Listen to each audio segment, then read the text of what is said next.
Hello and welcome to Soups and Sabers. My name is Jordan. With me today is a man who has seen the movie twice and is rated at 9.3 the first time he saw it. We'll see if that's changed. It's Chris. All right, take Chris. I'm doing pretty good, and I'm sticking with the 9-3. Um, All right, as spoilers. the Red Guardian would say, we do it for the glory. I'm ready.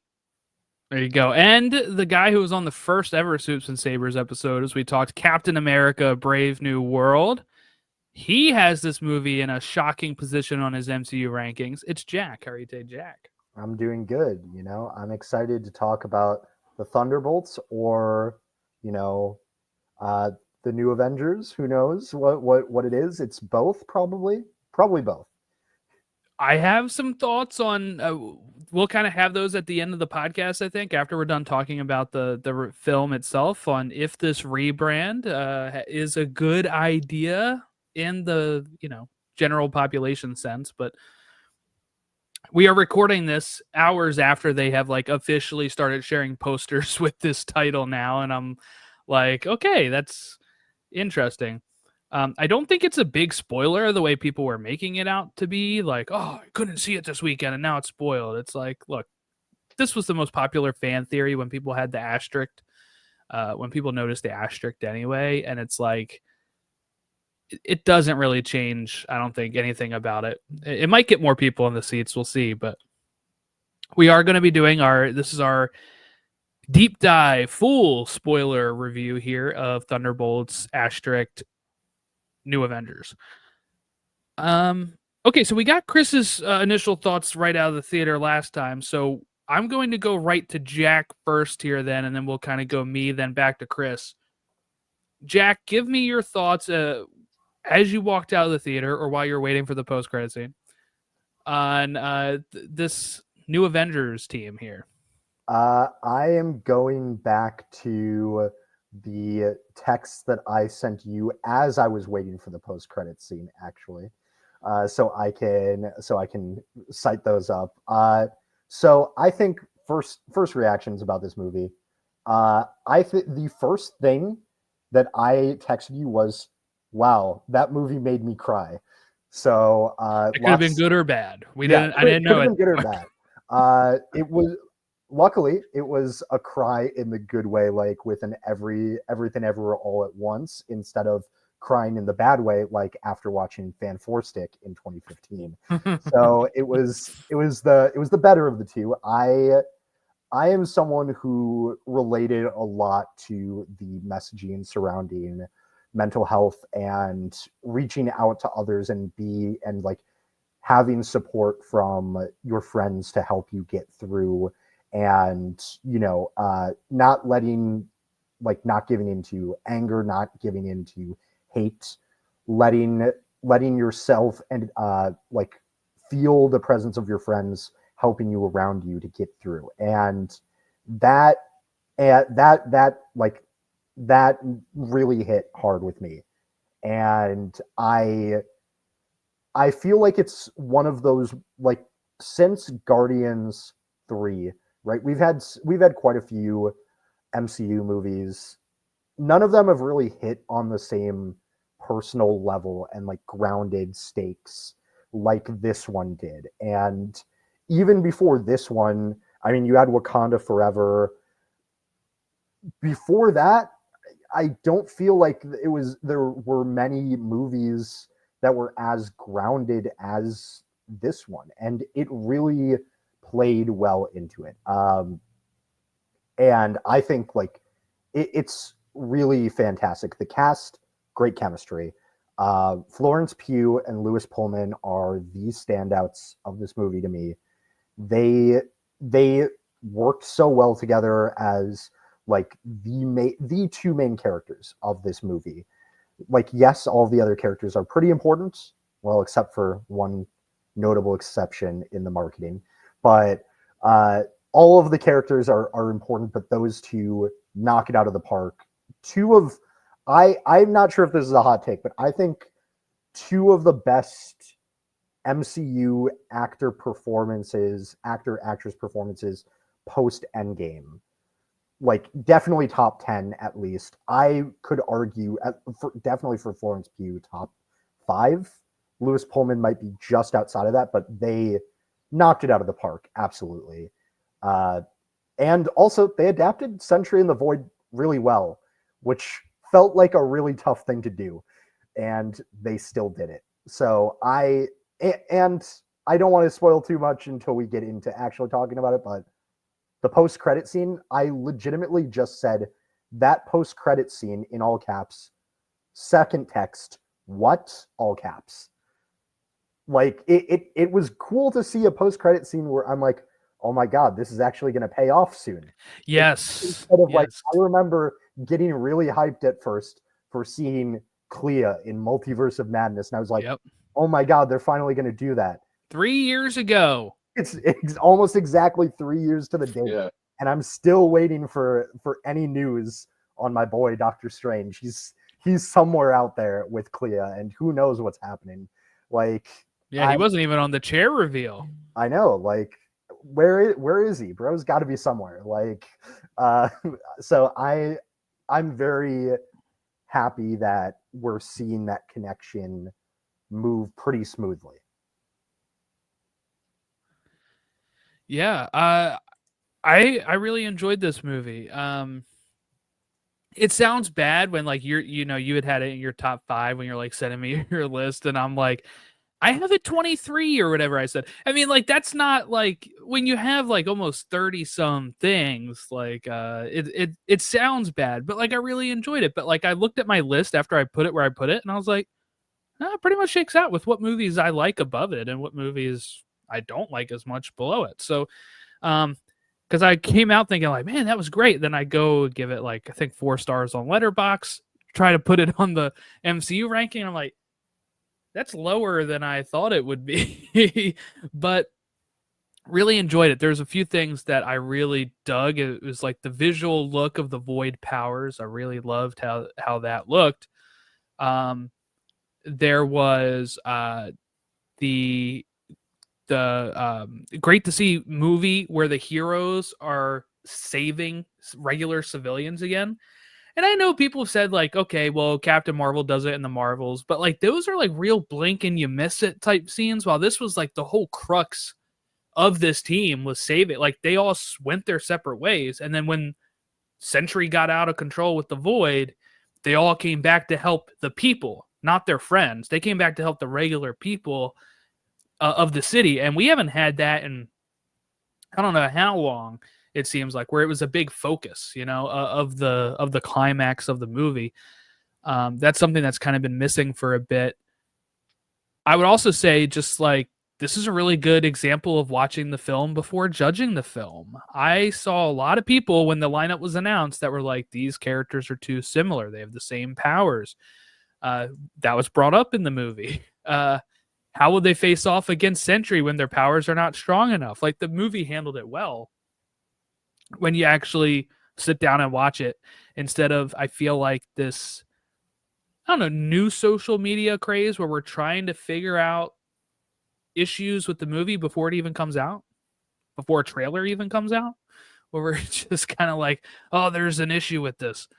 Hey, negativity gets clicks sometimes, It does. that's the thing, like, and I think a lot of reactions originally fell into that, where this got announced and people were like, no one was asking for this or anything like that. And now it's out and people are like, oh my God, wow, this is good. This is huge. This is awesome. And it's like, well, maybe you should have given it some time to cook, like, Yeah.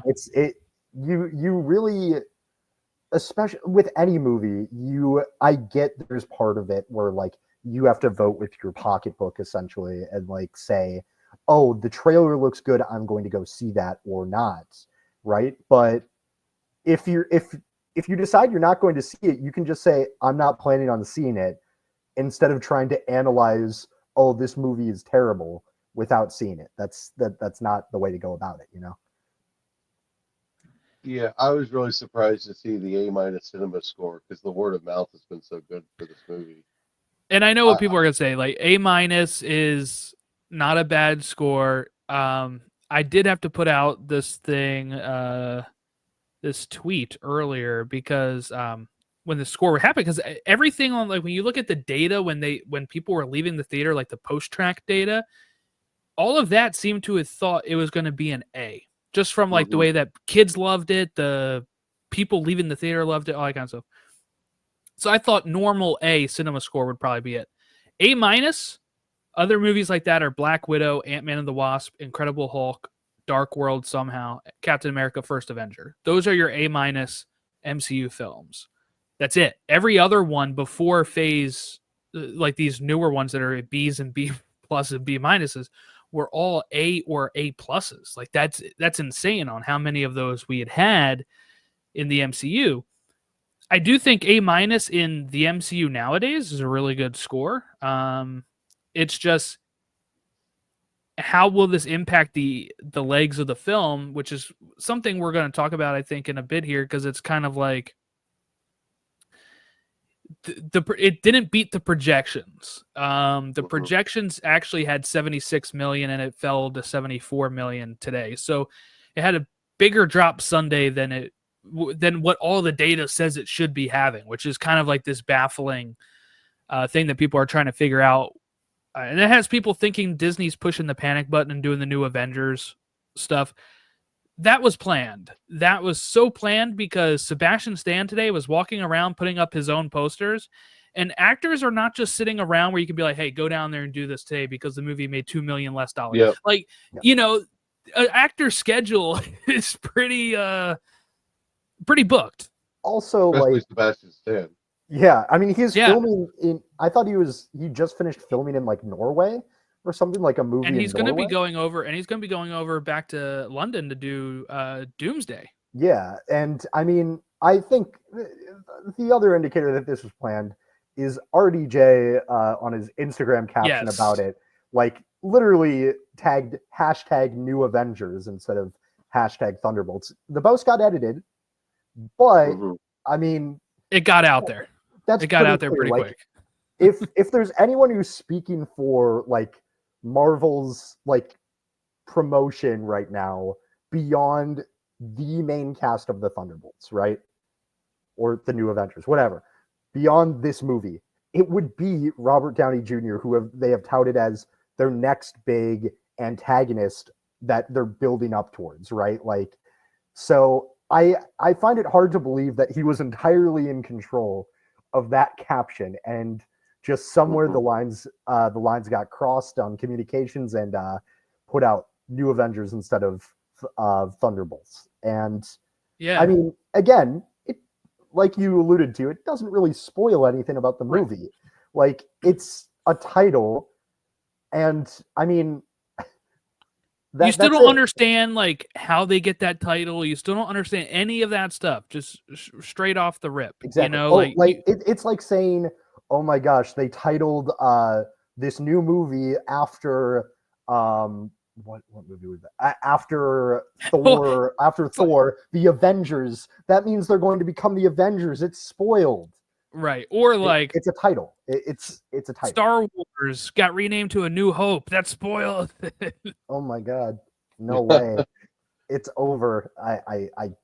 I feel like it's is it a marketing ploy? Probably a little bit. The Avengers name definitely juices it a little bit. I mean, that's for sure, but I feel like it definitely looks so planned. Like, oh yeah, they had the cast all together to unveil they recorded that they recorded it a couple days ago. You know, they recorded it during the premiere because they're all wearing their premiere stuff, and they just released it today. And the billboard was already changing yesterday before final projections come in. Like, this was planned. This is how they were always going to unveil this movie. Is it a good idea? I actually don't know. I do think this could create some big confusion to casuals, which is who they're trying to draw in with the Avengers title anyway. But people being like, wait, I thought this was Thunderbolts. Now it's the New Avengers. Like, while we focused on the asterisk and everybody kind of in the comic book fandom thought, oh, they're going to be Dark Avengers, New Avengers. They're going to be named something else because of the asterisk. the casual people didn't realize the asterisk. I really don't think they cared. Like Jack, if you were to ask like your grandparents, did they know about the asterisk? Do they care? They don't know about the MCU, so There you go. I will say specifically though, I had a conversation with a few of my friends about that earlier today, and Oh, good. one of my friends talked about like did a Google search for new Avengers tickets in my city or whatever, and was like, I don't get it. Where's the ticket results? And I'm like, that's a decent point, right? I wonder though how long it'll take for search engines to catch on and deliver those results, right? Like, I don't know, and I also don't think it's really changing the title in the theaters. I think in the theaters, at least on all of the movie theaters close to me, it's still being advertised as you can buy tickets to Thunderbolts. I just went to Fandango and searched New Avengers, and Thunderbolts pops up. Yep. With the new poster that says New Avengers on it. But the title still says Thunderbolts. I think that's how it's going to go. Yeah, so like I feel like those concerns are kind of valid, right? But I also believe that with the amount of hype around the movie, the word of mouth, right? I think it's going to clear itself up pretty quickly just by people searching about it, right? That's how search engines work. They learn off of trends to deliver better results. Yeah. And so that's how it'll work. I'm almost certain about that. Like, will there be some confusion originally? Possibly. But if they get to the theater and buy their tickets there, or if they're buying it on the app, they'll say, oh, yeah, this looks like the right poster, right? Or this looks like what I saw. Oh, this has the title. Or if they just get there, I'm sure the movie theater staff can say like, oh yeah, they changed the title here, but it's still called this. Or like, I feel like anyone who's saying it will definitively cause something to happen, like negatively impact it, is talking from, well, a bit of an uninformed perspective, just because I don't think there's any movie that's ever done this before, right? Like, the only thing I can think of is the Harley Quinn and the Birds of Prey. Yeah. With the changing it because the title was ridiculous in the first place. So what did they? So they changed it from like Birds of Prey and the Emancipation of one Harley Quinn to yeah, exactly. Harley Quinn : Birds of Prey. Is that what they changed exactly. it to? That's exactly what they did. Now that one wasn't planned. That was a oops. This movie has an awful name, and they had to change it. It was ridiculous that they even let that go to the theaters with that title. But I don't think that this is going to have a negative impact. We're going to see if it has a positive impact. I think conversation is the water cooler talk is kind of the thing the MCU has been missing. And at work today, 3 people asked me about Thunderbolts because they knew, I'm into this stuff.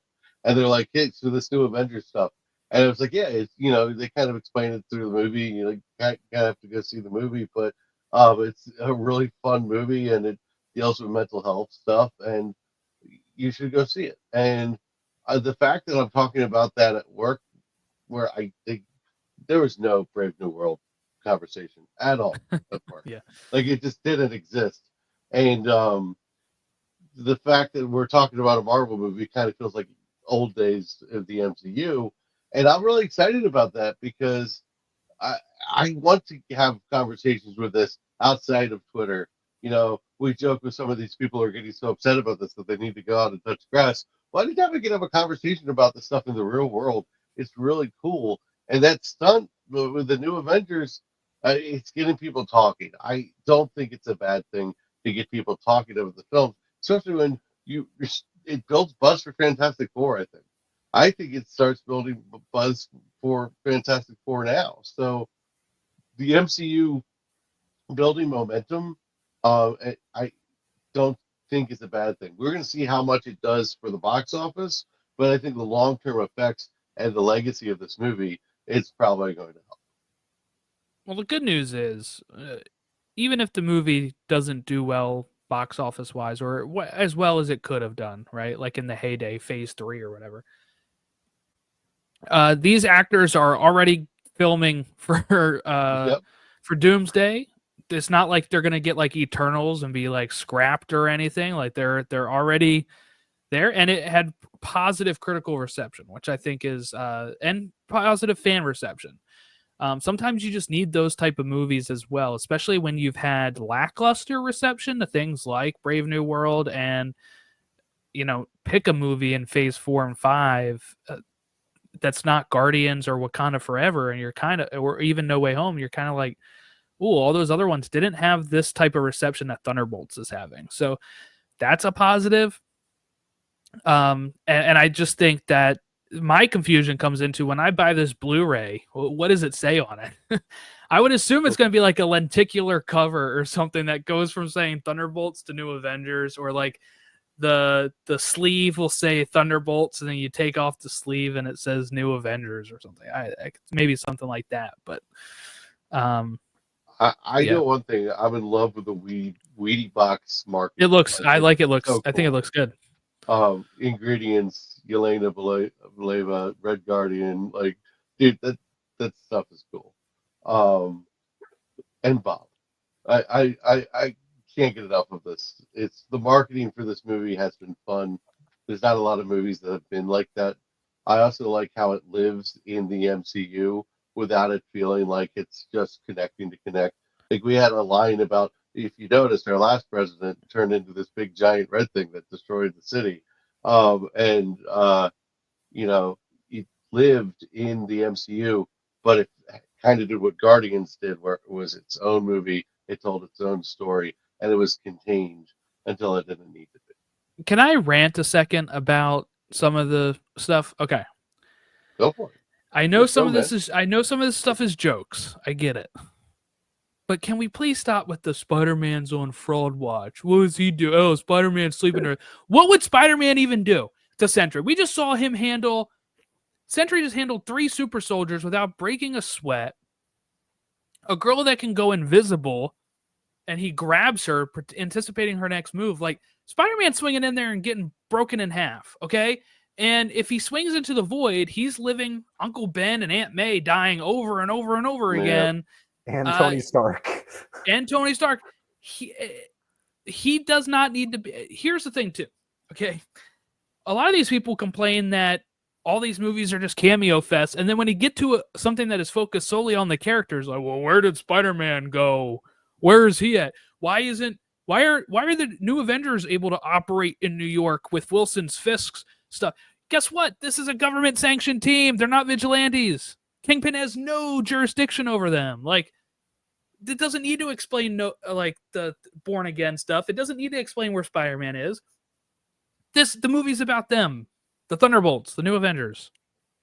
And even so, they kind of ran into town like it just and got busy. And it happened in 10 minutes. Exactly. Spider-Man swings over there. It's over. Yep.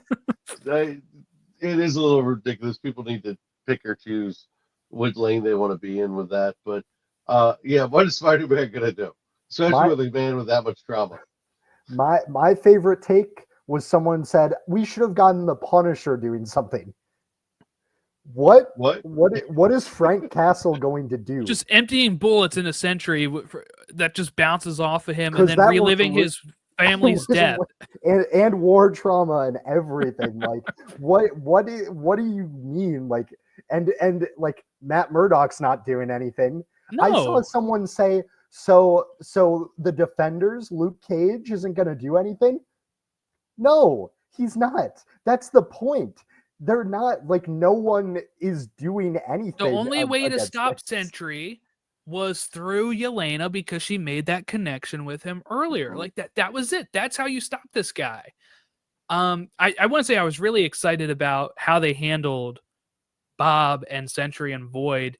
I don't read a lot of Sentry comics, but I've dabbled, and like I was wondering as we go into this movie, like, how do you handle a character that is both the hero and the villain? Like, it's really cool twist in those comics, but it's like, how do you do that, right? And I think that they handled that very well. I didn't think the trailers, when I was watching these trailers, I was always figuring out how this movie even works. Like, I'm like, So Bucky is a congressman, but he's also part of the team, but it doesn't seem like he's there right away. And then it's like, but Bob is part of them, but he's also going to be the void. I was like, how does this movie structured? And when it starts unfolding in the movie, you're like, oh, okay, this makes a lot more sense. And I think that was one thing they did very well too with the trailers is it doesn't, while I feel like we saw stuff from like all three acts, it didn't feel like I was like spoiled on any bit of it, you know? Yeah, I mean, Agreed. there were some moments in the theater that people like in my theater were like in unison, like reacting. I'm thinking back to like kind of like Spider-Man No Way Home type moments of like the crowd just reacting in unison. Like, for example, we talked about the Thunderbolts coming in to save people. Red Guardian charging over, saving this little girl and saying, "You're safe now." Boom, shadow. Yes. Gone. Everyone in my theater just went like just like in unison. I just heard a loud gasp from every single person because I mean, as far as we knew, she was done. She just like they just showed a like 8-year-old like getting smushed into a shadow on the sidewalk. Like that's crazy. Like that they just showed that. And I mean, there were just like those kinds of moments, and it was cool. Like the theater experience felt more alive for it, and not like in a disrespectful way, like from some of the clips that I saw from the Minecraft movie, for example, where like that was out of hand. But like, or shouting "Let's go" at a trailer, right? Yeah, like I think that I think this was much. I'm kidding, Chris. This was good. This was a good level excitement, but like there were moments that the entire theater just like reacted to, and it was a good theater experience. Like I wish I had that. I wish my 620 showing was not very crowded. The 7 something showing, which was like the Dolby one at my theater, which just upgraded some of their theaters to Dolby and stuff, was more crowded. The 620 was not.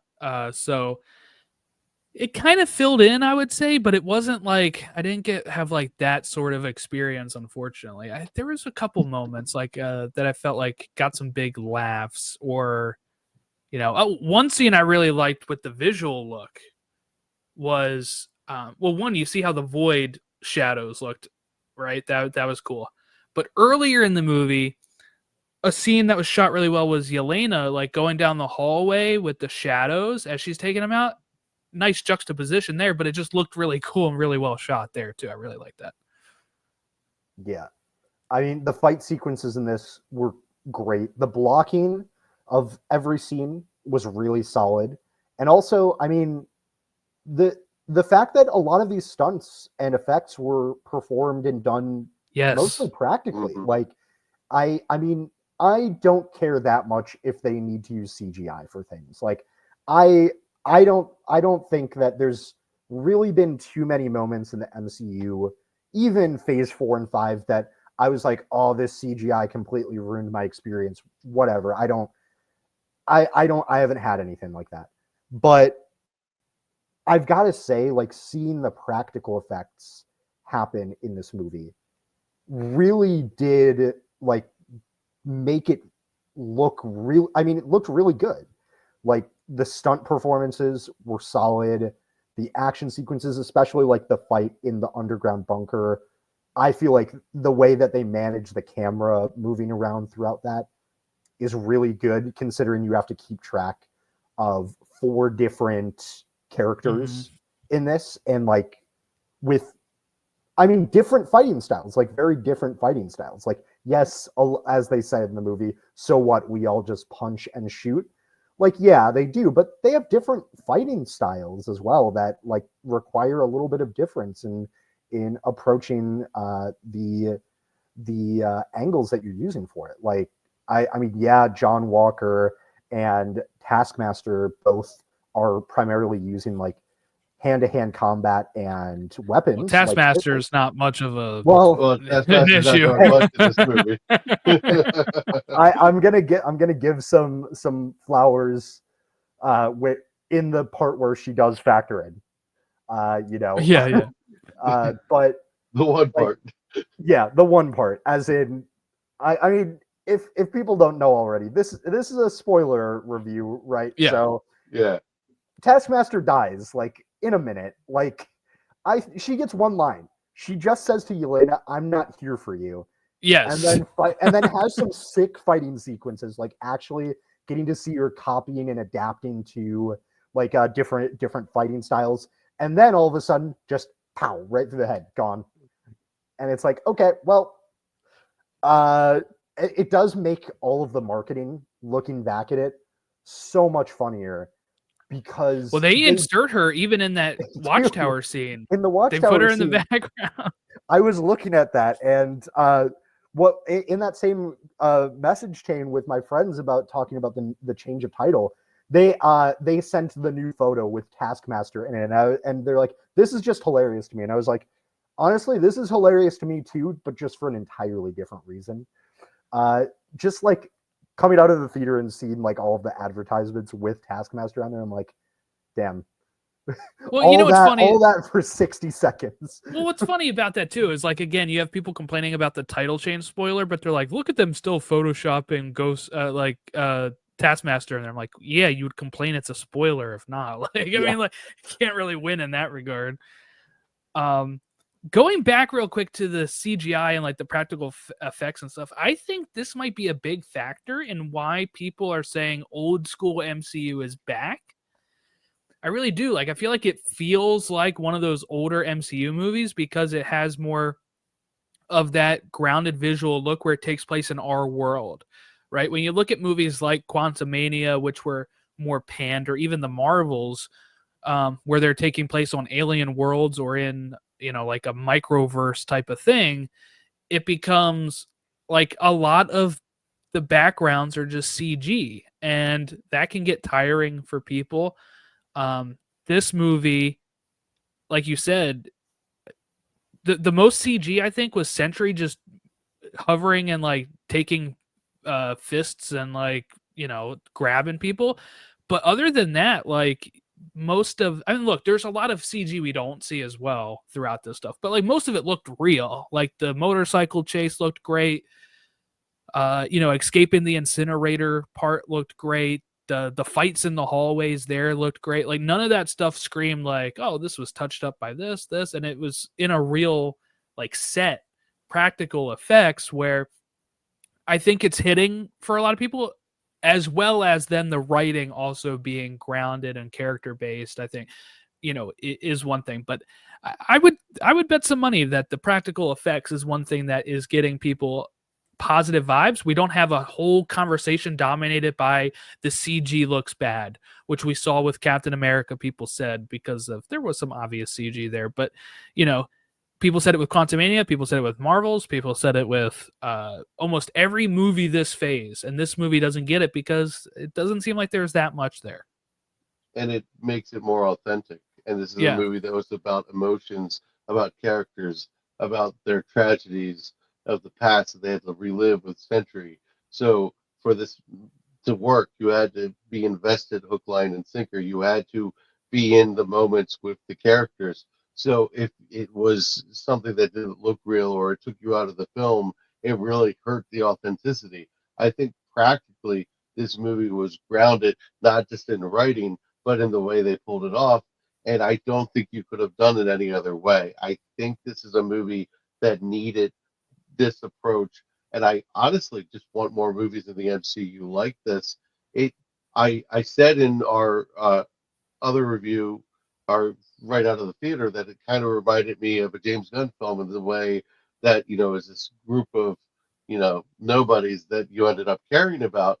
But it also kind of has a Captain America, the Winter Soldier kind of a vibe to it, where it's just this really downright good writing and really action based that like is believable action. And the characters felt so true to themselves when they were fighting. It really led to the credibility of the movie. I will also say on that same note of like people saying the MCU is back or whatever, right?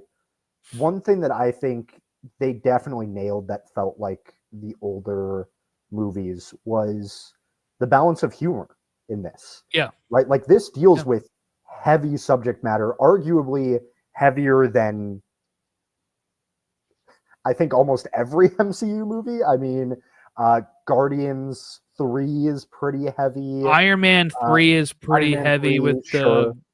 the PTSD that he's dealing with Yeah, of the like Avengers attack, but yeah. right, but like, and they use a lot of humor in this, right? There were a lot of scenes that people like laughed out loud in my theater too.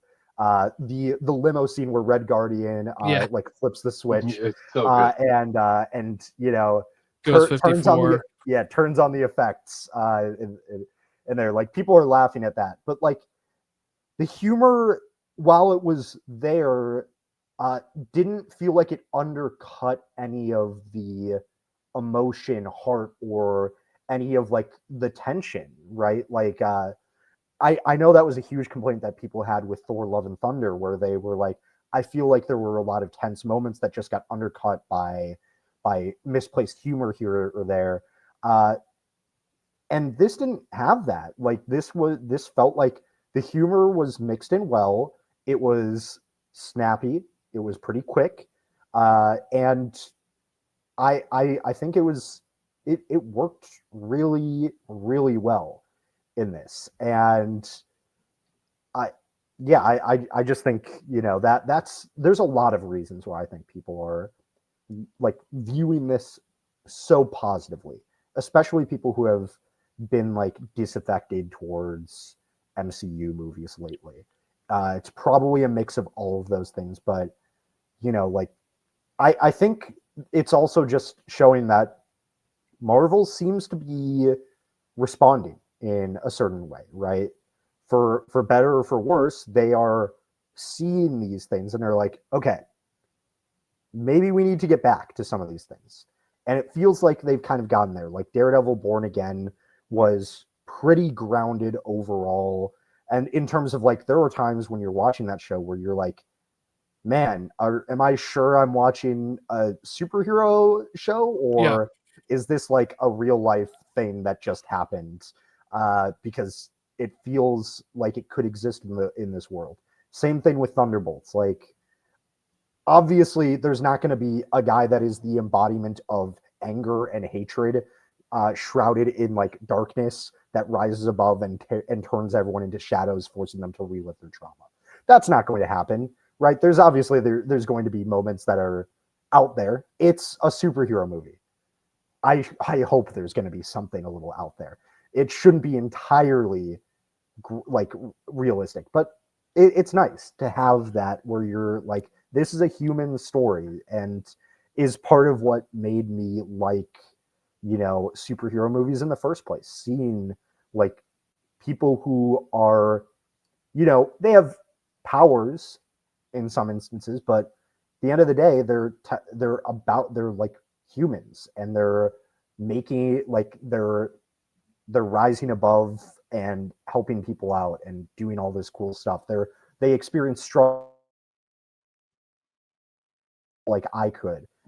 That's huge and very important, and the right direction, in my opinion, for like how to bring back some of those disaffected fans. Yeah, and it wasn't forced. The humor wasn't forced at all. Exactly. So much of the humor is just because Red Guardian is just being authentically himself, or John Walker just cannot read a room to save his life, and Kit is like completely dissociated with reality. So it's comical because you see reality and they see their perspective, and that's all they can see. So the fact that it was so unforced, it's natural. I love it. Deadline did just release an article where they have confirmed with Disney that they did not technically retitle Thunderbolts. They have instead rather just spelled out the asterisk. So there's the official wording from Disney on that. I mean, that makes perfect sense because the title literally is, instead of Thunderbolts asterisk, it's asterisk New Avengers. Like, Right. yeah, Exactly. So that makes perfect sense. Some other things I really enjoyed about this were the magazine covers and the credits. My favorite one was the B-Vengers. That one got a good kick out of me. I love the way that they set up all the characters as loose ends, being sent to kill each other. I thought that was really cool. John Walker and Red Guardian were my standouts. I really loved Bob as well, but like John Walker, I am a Walker stan, I guess you could say. I just really love Wyatt Russell. I thought he was great in Falcon and Winter Soldier, which kind of does also have the same issue of then changing itself to Captain America and the Winter Soldier at the end of that show. And I loved him in Monarch, the latest Godzilla series that he was in, as playing his dad's character as a younger version. So I really enjoyed Wyatt Russell, and seeing him in this where he was able to kind of have, I would say, some more interesting material to work with, where he's kind of trying to better himself after his wife has left him and taken his child. And, how that is the thing that plays in the void for him, is having this, kind of reliving the arguments he's having with his wife and her taking the child. And, it's not that he's like intentionally trying to like be a bad father, but he's also so preoccupied with reading the article about what he did, in the Falcon and Winter Soldier, where he had killed a terrorist, but also an unarmed man who was surrendering, right? So there is this thing where he is dealing with that while he's also trying to be a father and a husband, and he slacked on that and has to kind of deal with that.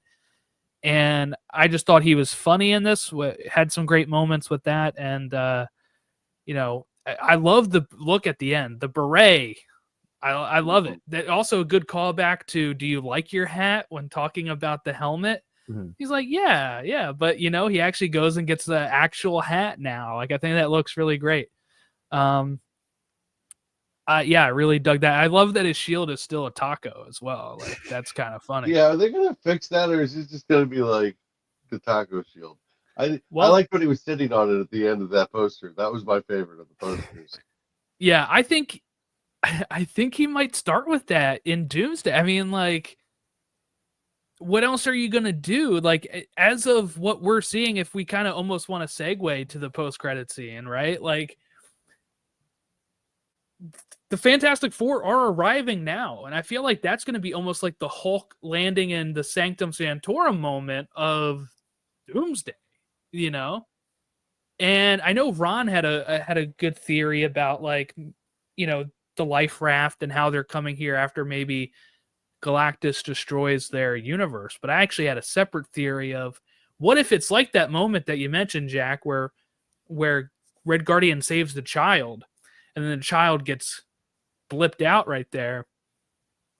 What if the Fantastic Four do win against Galactus, but then the incursion happens and they're brought into here anyway, So it's like, we heard here in the trailer, like, them ask people, like, are we safe? Are we going to be okay? They're asking the Fantastic Four that, and they're like, we'll do our best. We'll do what we can, type of thing. And I'm wondering what if it's all set up to make us think they're going to lose, but then they win and then they still lose. And it's kind of like that gut punch of, we won, we did it. And then it's this whole other issue that wasn't part of the plot that drags them into this universe. And now, they land, like, and have to be welcomed by, I guess, the New Avengers, and they find out that they're not on their timeline anymore. They're not in their universe anymore. Like, I could see the opening of the movie kind of going that way, or a post-credit scene with the Fantastic Four going that way. Yeah, there are a lot of possibilities there, I feel like, right? I mean, I think this was really funny as well. The post-credit scene, I had no idea what was happening. Jordan, you had told me you got it spoiled by you because you were reading the credits. Joke's on you. I was on my phone during that instead. Yes. So I didn't know. And but Ron and Chris saw it too. Yep. We were all So- spoiled by seeing that. hey, sometimes it's a good idea to. I was on Letterboxd. I was writing my review, and I heard the credits finished. And I was like, "Ooh, end credits scene time," and I was completely unscathed. I was not expecting that. Although I was the first person in my theater to catch on, I think, because I saw the ship appear and I was like, it's the Fantastic Four. And I heard the people next to me be like, what? It's just a spaceship? That's weird. And I was like, that's Fantastic Four, come on. And then the ship turns around and then you see the four and then it starts playing the Fantastic Four theme a little bit. It's like, and they're like, oh, it's the Fantastic Four. And I was like, uh-huh. Yeah, I know. That's the same ship from the previews that we saw the preview before this movie. It had the ship there. It that was 2 hours ago. But I was so as soon as they said like there's an unidentified object coming in from space, I was like, oh, that's interesting. This could be a few things, because at first I was like, I wonder if this is like Monica Rambeau like coming made back. her way back or something like that from the Marvels, because I think it mentions like multiversal type or something weird in there. Like I forget the wording they use, but it's some sort of maybe like signature or something, right? Like it mentions some terminology that gives the feeling like this is not just like a space thing that like we're familiar with, like the space that we know. This is like something else. So I was thinking, could this be Monica Rambeau? Could this? I was also thinking, I wonder if this is just going to be like the X-Jet or something coming through, and we're gonna get that, or like I don't know. Like I'm glad that I didn't get it spoiled. I will say I also, coming out of the theater, I looked at social media and immediately saw a post from someone who said, just a warning, there's a spoiler in the song credits for the end credits scene. Yes. And I was like, well, Jordan could have used that like a few minutes ago, I guess. But yeah, I thought it was really cool to see the Fantastic Four, and also just knowing that's going to get resolved in like 2 months. Like, that's cool. That's great to see.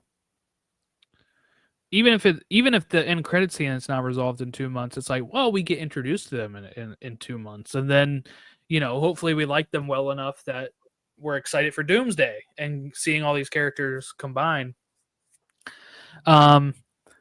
Yeah, so this has been known now. People have been saying that the Russos are the ones that directed this scene. It was still written by one of the credited writers on the movie. It wasn't written by the Russos or McFeely. It was written by Joanna Callow, who wrote that scene, and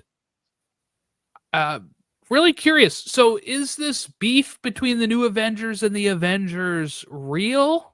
Is this, Sam just kind of being a dick to Bucky for fun? Is it he is kind of butthurt that Bucky would join a team run by Val? Even though Val's probably not got much of a say. I think Walker is the biggest issue for Sam. That could be an issue too. That's one of the things. I think also from Brave New World, Sam essentially tries to recruit Bucky into this, and he's like, no, I'm running for Congress now, right? Like he tries to get him to like in on this Avengers idea, right? Like, because he goes to him, he's like, Ross wants me to restart the Avengers and is looking for guidance, and Bucky's like, hey, I'm running for Congress, man. Like, and then all of a sudden on TV one day, he just sees introducing the new Avengers, and he just sees Bucky up there, like, and like he tries to explain and vouch for these people, but one of them, Chris, like you said, is John Walker, who, let's just say, him and Sam have some pretty big disagreements on what Captain America represents. But they did kind of squash that a bit at the end of the show, right? Didn't Walker help them? Yeah, but I wouldn't say like it's completely squashed. It's more of a like there were a bunch of innocents that were about to fall like 40 feet into a Yeah. into a pit, and it's like, oh, I'm here and I have super strength type thing. It didn't feel like it was like a like we're friends now kind of thing. It's like a we can help each other out in this moment type of thing. Like Yeah. but agree. yeah, I think like there's definitely some of that, but I get it. Like Sam's probably hurt. Like this person that he spent a lot of time with originally told him, no, I don't want to be part of that. That those days are behind me. I want to help in this way now. And then all of a sudden is like, actually, I'm part of the new Avengers. And it's like, I could see how that would feel like a gut punch, right? Like if you're talking about a friend like telling you one thing and then you see like on their Instagram or something they post the exact opposite, like that would hurt for sure. Yeah. And I mean, like I think it sets up some of the same kind of tension between the, like I would say essentially leaders of each of the teams going into Doomsday, kind of like what we had with Infinity War, right? With Tony and Steve not being on great terms. In fact, Steve just being a fugitive, right? Like, you know, I think that sets up something like that pretty well to like mean something and add to sort of the tension of these upcoming Avengers movies. And I mean, we'll see how it plays out. I feel like people are like saying, "Oh, this is so out of character for them," and it's like, is it?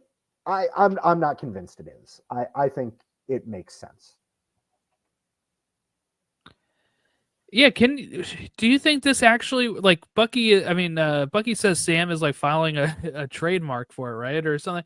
Yeah. Can you just slap on new in front of it and be okay, or is that a or do you need the Z Well, like you gotta Red have the Guardian? Z. It depends. Hey, look. I will say I want that merchandise. I want the new Z. I want that baby seal feeling merchandise. I do think that it's interesting because I'm not sure about how that would hold up exactly. I saw someone say, "No, guys, this is how it works. We're going to have Jen Walters representing Sam in the trademark hearing, and Matt Murdock representing Nice. the new Avengers in this." And I was like, I don't think that's happening. I don't think that's how No. that's working. Cool theory. Cool idea. I like it. I just Why don't would know if those they're two gonna lawyers be spend. on that? Yeah, I don't know if they're gonna spend 10 minutes of Doomsday's runtime going through a litigious court Yeah, case over this term. I don't think they are either. I think like, you know, imagine if they were still doing like those Marvel one-shot type things. Yes, That would be a perfect type of thing to do for. it'd be the for most that. expensive one shot if you Oh my need god! I hulked mean, out She-Hulk. the CGI for She-Hulk. You've got all of those A-list actors Yeah, in there, right? Like yeah. that would be so expensive. I mean, you could do an animated one. Hey, there we go. Yeah, there you go. Just I'm animate down it. for that. There we go. You know, put it in front of the movie. That's fine. Yeah. Oh my god. Hey, that would be. Hey, that there you go. One thing I think they should put the recaps in front of the movie anyway. That could be kind of cool, especially going into Doomsday. But yeah, we'll see. One thing I really enjoyed about the post-credit scenes are having the joke one in the middle and having the more serious one at the end. Yes. I think one, it being the longest post-credit scene ever, 2 minutes and 54 seconds, pretty meaty scene. I just remember there's been times where we got kind of like the more continuation one in the mid-credit, and then you get the joke at the end, and you're like, I always sit through them anyway, but does it feel as worth it when you get to the last one and it's just like a joke? I would say other than the Captain America one at Homecoming, I would say no, they don't usually work for me. I was going to Having say the that more one didn't serious really one work for me. That one did. Yeah.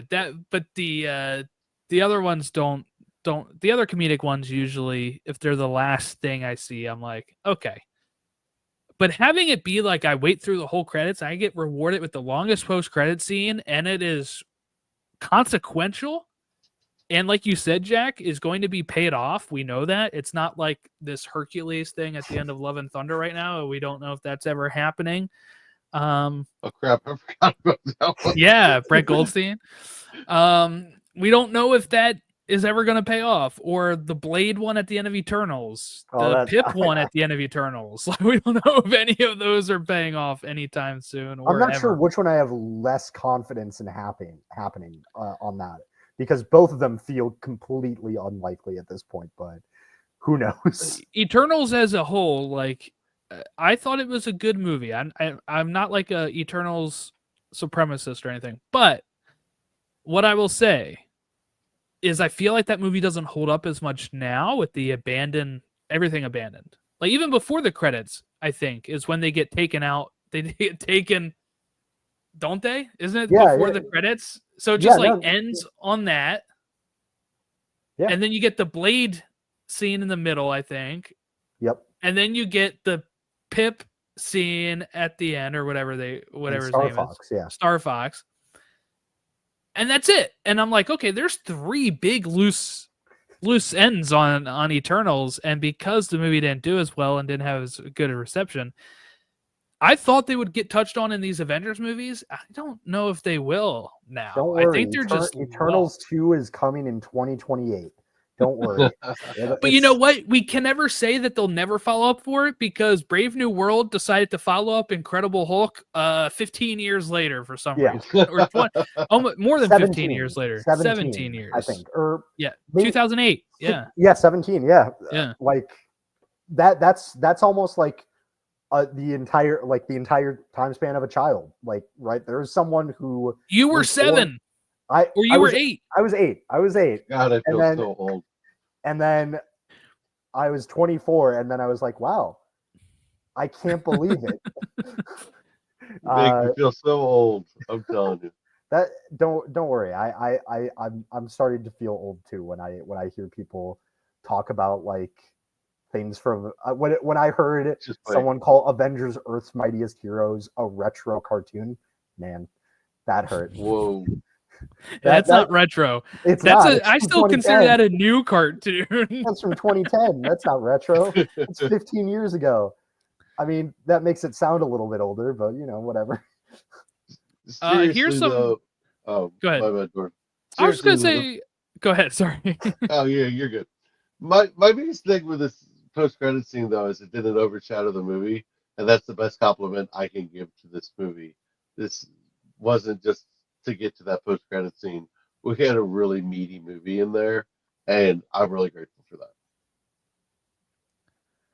Yeah, no, I agree with that. Like, usually this would be one of the things that you come out only talking about this, but there's a lot of good stuff in the movie.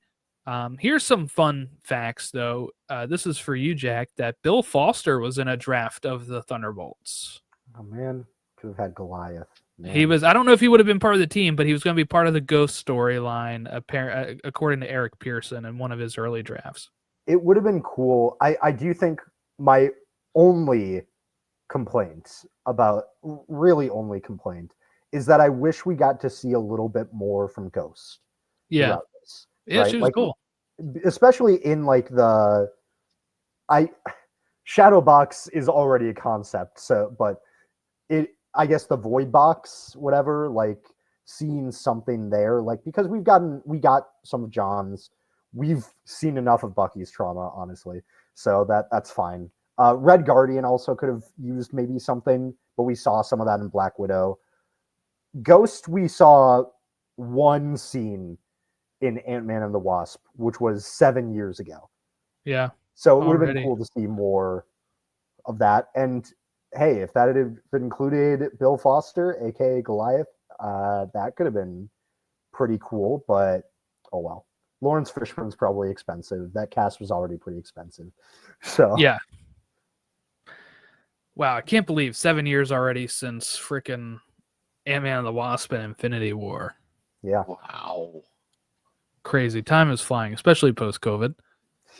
Yeah. All right, I guess let's just share final thoughts on the movie. Maybe favorite character of the movie. Let's start with you, Jack. Who is your standout Thunderbolt / New Avenger? I I'm gonna go with what I said to start with. Even though I really liked Ghost in this, I think it's Yelena. Florence Pugh is an incredible actress. Literally every project she's in, she's incredible. Uh, she just captures like this character, starting off like the movie with her like closing her eyes, sighing and frowning, uh and ending the movie with this like renewed sense of purpose and everything, playing that arc throughout this movie super well, seeing her go through this arc of accepting like that her feelings and how to move forward, and that conversation with Red Guardian is so powerful, so well acted, choosing to go willingly into the void, not knowing what's going to happen in there, and still confronting her past in like every step of that, and just so well done. And I mean, honestly, I think Jordan, you shared your ranking of like 23 in the MCU. For me, Something like that. this is number 5 for me. This rocketed straight to the top of my top 5. Like, or well, not to the top, to the edge of the top 5. It goes up there for me. It's Captain America, Winter Soldier, Guardians 3, Civil War, Infinity War, Thunderbolts, and it's largely because these movies have such great examinations of the characters that are within those movies, and showing these stories on such a different level from a lot of other MCU projects. And I loved it. I really did. I think I'm so excited to see this group in future movies. And a lot of it comes from the performance headlined by Florence Pugh as Yelena.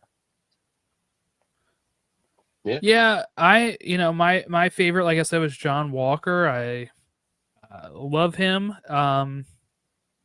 So if I remove TV shows, it would be at 20. But it might actually creep up to 19 because I realized Multiverse of Madness is above it, and I don't think I have that movie above this. So that's probably something that's got to change there. But yeah, so it probably creeps up a little bit more than than I had thought. But that's for another day. But no, I'm really excited. It was great to have another team up movie. It's been forever since we've had one of those. Endgame, right? We haven't really, unless you want to count No Way Home with the 3 Spider-Man. But I mean, like ones where they're all from different projects and coming as a team and getting like a new Avengers, pun not intended on that actually, but like that type of new style movie where they all are coming together to save the day. I love that scene where they're all pushing that, piece of cement up at once. John Walker saves somebody with it, and then they all kind of get and team up with him and push that off. And these are characters that are very flawed but do the right thing, and I think that is something that is just what comic books are about, especially Marvel comic books, right? That's what Stan Lee's whole thing was, is to give these people really relatable lives, but they still make that choice to go out there and kind of lay it on the line. So tremendous movie, in my opinion. Really loved it. But yeah, I think I gave it a 4 out of 5 on Letterboxd, which would be like an 8 out of 10. I think that seems about right. Yeah, I'm sticking with my 9.3. I think it's just a little bit more from a couple characters like Ghost in there, and this would have been Chef's Kiss perfect. What I will say about my favorite character, Red Guardian, Alexei is my guy. I think this movie would be flatter and more serious to the point where it would almost be too serious without his moments of levity and without his pep talk with Yelena, like Jack mentioned, and that scene where he's like, "Why did you want to be goalie?" And she's like, "Oh, it's because less running. Because you wanted to be the one that could be relied on when others messed up." And that was a really awesome line. I thought he had gravitas when he needed to, but he's just the fun of this movie. He, to me, he's he is to this movie what the genie is to Aladdin. He brings everything up a bit. He's just larger than life, and honestly, he's my favorite character in it. Yelena is probably the standout, and Bob very much. Their stories were the rock that kept this thing going, but I think Red Guardian was that thing that balanced everything out for me. So I'm going to go with him as my MVP of the movie. 9-3. I say this is a top half of MCU. I haven't really ranked them. I think this could be top 10, right outside top 10, kind of a range. I'm very happy with the movie. I've seen it twice. I kind of want to see it 3 times, but I'm not really sure I can justify going to the movie 3 times when July I'm going to basically live in the theater. So, yeah, I'm excited, guys. This was a lot of fun, and like Red Guardian says, we do it for the glory. Alrighty, well, that'll about wrap us up here on our Thunderbolts / New Avengers coverage. You can share us your thoughts by sending us emails or contacting us at SupesandSabers on all of our social media. You can leave comments on the YouTube video, and Spotify actually allows you to leave comments now on their app. So make sure you do that. Let us know your thoughts on that. And yeah, thank you, Jack, for coming back on. Great to have you on these movie reviews. Yeah, and happy to be on. For the future of the podcast here, we've got Star Wars month still going on this May. We got some Star Wars coverage coming at the end, even after Andor finishes up, which has 2 more weeks of Andor season 2. And then we'll have some more fun Star Wars plans there. And then June, we'll kind of transition into preparing for Superman and Fantastic Four, which, Jack, I think that means I have to watch Fan Four Stick and we have to have a discussion about it. I have to watch Fan Four Stick again. Yay! I love that movie. That's my favorite one. Yay. Yeah, since I said I've never seen it, Jack said I have to watch it before the movie comes out. So you have to, so you can see how bad, how low the bar is. I got to set the bar low before going into this movie in July. Anyone who's planning on seeing Fantastic Four First Steps has to see Fan Four Stick, so you know where the bar is for Fantastic Four fans. It's been so low because we have been starved of good Fantastic Four adaptations for so long outside of comic books. So, you know, we'll talk about it when the time comes. Yeah, so we'll have some build up to there. I know I want to have a little bit of a comic book club and talk about Fantastic Four life story on the podcast too. So I think we're going to read that and discuss that. And then, like I said, we have Superman stuff coming where we're going to have Chris and I share our thoughts on Smallville season 10 now that Chris has finished Smallville. And that is such a perfect one to talk about because it's the season he actually becomes Superman, and we're going to be getting ready for Superman. So I feel like that works out really perfectly for us. But that's what's coming on the future of this podcast here as we get closer and closer to our super fantastic summer of Superman and Fantastic Four this summer, which release in July. So we'll be pretty busy in July. But once again, thank you all. We'll catch you next time here on Supes and Sabers.